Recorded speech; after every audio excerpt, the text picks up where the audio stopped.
Hi, everybody, from the Doug Deacon radio booth here at First Energy Stadium. That's right, my partner of 23 years, calling it the end of his broadcast career today. What a way to go out. The Browns end up winning over the Cincinnati Bengals.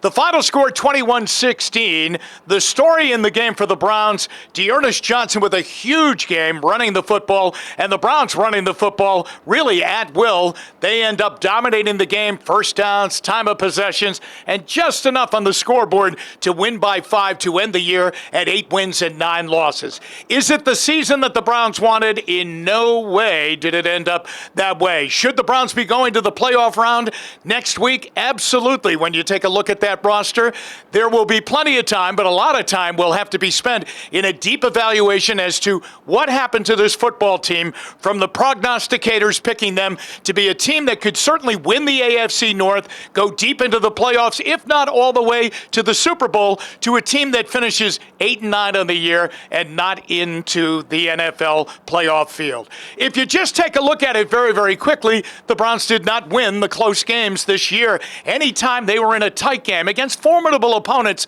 the Browns could never break through and get that last drive down the field to either score a touchdown or a field goal and take over the football game. You go back to that rescheduled Monday night game that had to be played against Las Vegas, a gallant effort by the Browns, and it's 3rd down and 3, and they couldn't make that one play, the run to Nick Chubb, that could hold on to the football, kill the clock, and win that game, and at least at that time, get the Browns to 8-6. Those close games that went the other way is why we are calling it a season at the end of the regular season, and there is no postseason.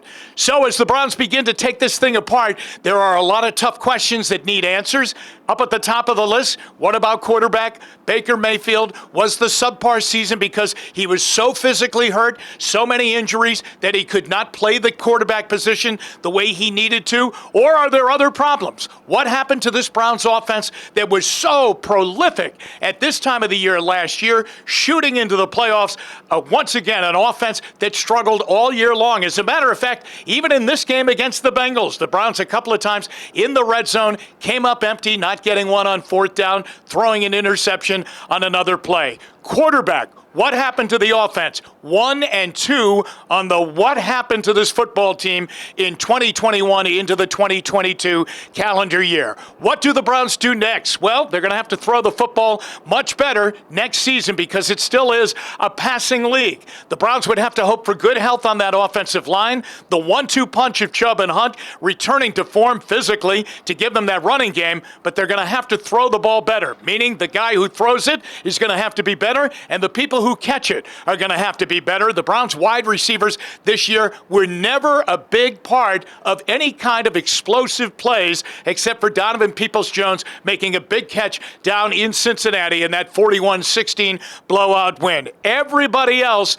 way below where they wanted to be, and of course OBJ left and went west to the LA Rams midseason. But the tight end position was another big disappointment. An offense that is based around friendly throws to their tight ends. The Browns' 3 tight ends, Hooper and Njoku and Harrison Bryant, just didn't produce big numbers and big plays this season. At the start of the year, it looked as though the Browns' defense was going to be the Achilles heel to this team, but not so. By the end of the year, they were the driving force for the team. The Browns played very good defense. Now, remember last offseason, they went all in spending on defensive free agents and left the offense alone. That will have to change this year. The defense looks good and was getting better and better the more they played together. The offense is going to, if not a major overhaul needed, they're going to have to really find some people that can give them some production, especially in the passing game. So it's all over. 8-9, not where the Browns wanted to be, and on into the offseason we go after they beat the Bengals by a score of 21-16. Best of luck to my incredible partner, Doug Deacon, from the Doug Deacon radio booth here at First Energy Stadium. I'm Jim Donovan for WKYC.com.